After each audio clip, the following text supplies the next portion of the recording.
Now here's a question for the room. On or about 1910, an aviation record was created that stands today, having never been beaten, and I open it to the room. So 1910, someone did something with an aircraft that never will be beaten, in my opinion. First flight in Australia. First flight, no, we're not talking first flights. You can't beat a first flight, can you? It's once it's done, it's done.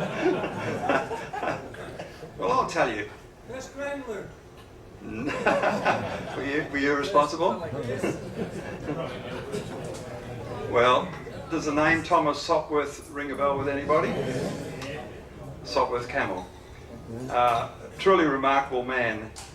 Now, I'm going to let you picture this. He's standing in front of his aircraft, the engine's turned off, and someone says to him, when I say go, I want you to hop into your aircraft, start the engine, and go for your life, and we'll time it to when the wheels leave the ground.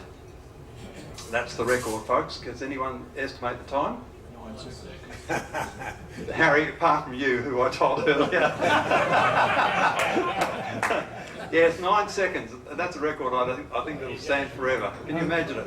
Of course, they didn't have seatbelts in those days. They just hopped on them on the wing and off they went. But I think that's truly incredible. Any idea how strong the wind was? That would be a good, yes. Chip said, how strong would the headwind be? We don't know, but let's call it a calm day, shall we? Now, I spend too much time, some people say, on the internet, and I found some marvellous video interviews done by the BBC. The same Thomas Sopwith was interviewed in 1984, and Douglas Bader, Johnny Johnson and Robert Stanford Tucker interviewed in 1976. Thomas Sopwith was interviewed about his life, how he came to do what he did, and he also was involved in the Schneider Trophy. The pilots that I mentioned were interviewed in 76 about the submarine Spitfire, what they thought of its pluses and its minuses.